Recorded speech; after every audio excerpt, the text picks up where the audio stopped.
for food. You like raw food? Yeah. Hello everybody, it's Paul Meeson with the Raw Life Health Show. It is cold here. It's not freezing like everywhere else in the country, but I'm in South Florida and the weather yesterday was down to 50 degrees. It was actually in the low 50s, and boy oh boy, it sure reminded me of my days back up in New York when it was so cold.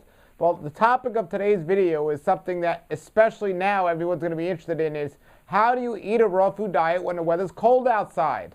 Now, this is something that I've done for many years because before I moved to sunny South Florida, but just not today, it was pretty much cold in New York City every winter when I was eating a raw food diet, and I did it successfully 100%. And I'm going to give you some tips and suggestions of how to stay on a raw food diet during the winter time. But before I do that, I want to let everyone know it is not necessary to be on a 100% raw food diet. There's nothing wrong with eating some steamed vegetables or some soup, especially in the wintertime. Look, if you're in Minnesota where it's like -1 degrees, raw food diet, okay. 100%, not okay. It's not necessary. Now me, I have inflammatory bowel disease. I seem to do better with a 100% raw food diet. I've tried to add some cooked food back into my diet. I didn't like it. I've been doing this so long, I'm used to doing this. But I know a good amount of people that are eating 80 to 90% raw and 10% cooked. Number one, it makes it easier to do because it makes you more social if you're eating a little cooked food. And then the winter time comes, it's definitely easier to add some warmth to your food. Now, there are some ways to add warmth to your food and still keep it raw, which I'm going to mention now. However, I just want to be clear again, it is not necessary to be 100% raw, and might not be ideal if you're somewhere where it's so cold right now, like up in the north. So here are some ways to, if you want to maintain a 100% raw food diet, to stay raw and add warmth to your diet during the winter time. One way is a dehydrator. A dehydrator is like an oven, but it's not destroying the enzymes in the food. See, the thing that's bad with cooked food is, number one, you're destroying the enzymes, and number two, you're dehydrating the food. So dehydrating the food is not as good as eating the food fresh and raw. You're taking the liquid out of the food, and it will make you dehydrated, but it's not as bad as cooked food, because cooked food, you're dehydrating the food and you're taking the enzymes out. If you dehydrate the food at a low temperature, the enzymes will still be in there. So it's not ideal, nowhere near as good as fresh, but it's not as bad as cooked, especially determining how you cook it. There are different methods of cooking, microwave, frying maybe being, and frying being the worst, but if you're gonna have food in a dehydrator, it can add some warmth to the food to help.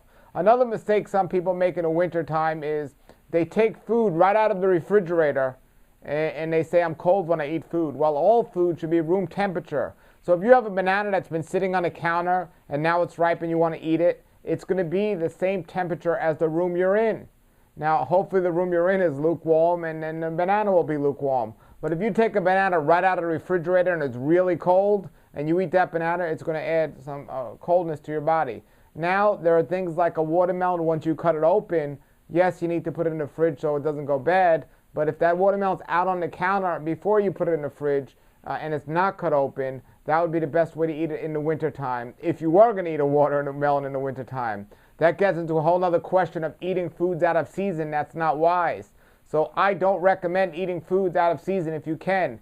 So I wouldn't recommend getting that special watermelon from Mexico on sale at your local supermarket, eating it in the middle of January when it's freezing outside. Not a great idea, even if it is room temperature. So you want to try to figure out, well, what foods are going to grow in the wintertime and naturally in an environment. Maybe your root vegetables might be better to do than your summer fruits that are coming from other countries.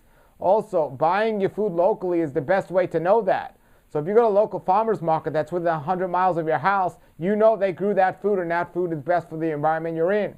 However, if you're getting food from around the world that's normally grown in the summer but you're eating it in the winter, well, it might not be the best thing for your health overall and also your digestion and many other things. So you want to try to eat as local as possible. That might be best. Some of you might say it's just too hard to live on a local diet in the winter time. Well, I don't believe we were meant to live in such a cold environment in general, we've ended up getting there, but the fact that we can't get the food we need to survive is a good indication that maybe that we shouldn't be in that environment. Now, I understand not all of us can change our environment and move to a tropical climate, so we got to do the best we can do. So maybe you could just follow these tips and suggestions just to make it be less harder on your body. So dehydration is good. Another thing is, if you take some water and you put some cayenne pepper in it and you drink that, that'll make the body warm. Maybe some other spices that'll make the body warm. That'll certainly help. Eating more concentrated foods in the winter time, maybe some nuts and seeds versus some summer fruits like pears and apples. Well, apples are actually a fruit that'll grow in the winter. Let's say melons and stuff. These are more of the summer fruits. So you're eating the winter foods will definitely help as well with that.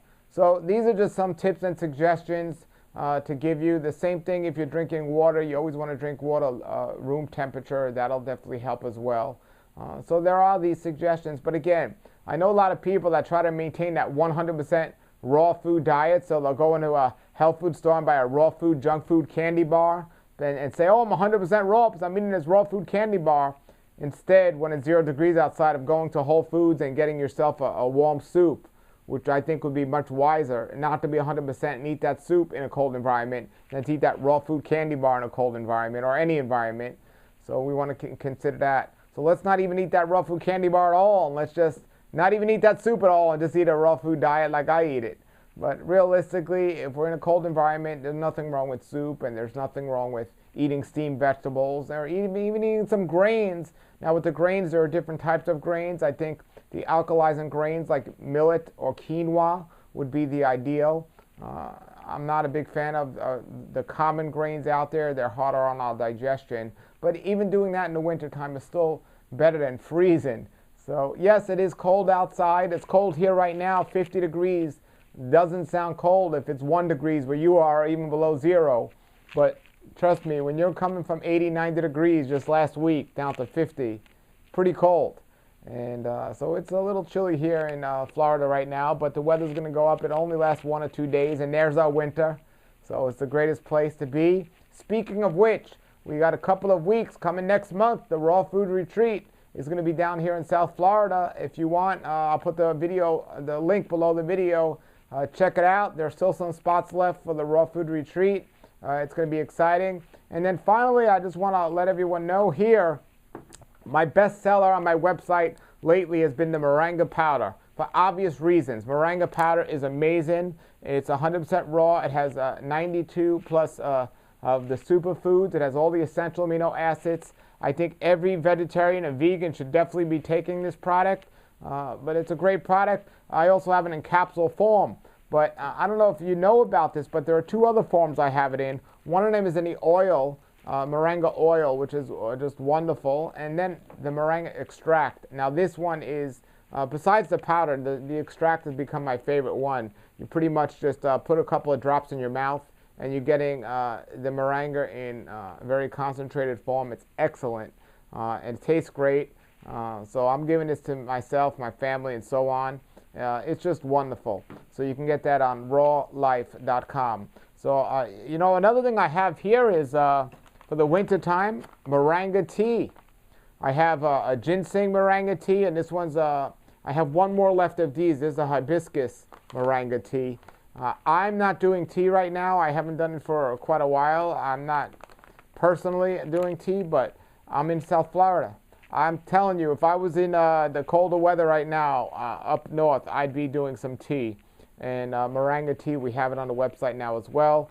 So check that out.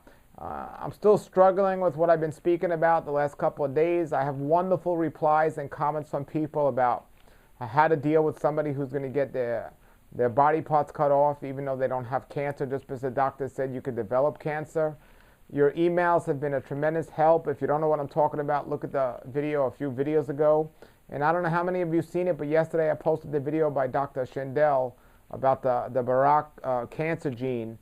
Check out that video as well, because it was very, very interesting. And Dr. Shindell is going to be at a retreat. I'm excited about that. I have so much great stuff going on here. Another thing is exercise, even in the wintertime. Don't get outside if you can. It'll definitely help the body produce warmth. And even especially at nighttime, a lot of people have a tendency when it's too cold outside to close their windows at nighttime. Folks, you need that fresh air. You need it. And it's pretty fresh in the wintertime.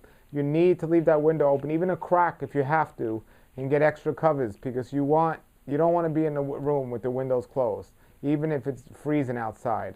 So have it open just a little crack if you can, just to get some air circulating in the room. All right? If you have any comments or questions, post them below the video. Thanks for checking us out. Until then, have a great day and a great raw life. Nature's wealth, good for your health. This is the Raw Life Health Show. Raw Life, brighten up your life.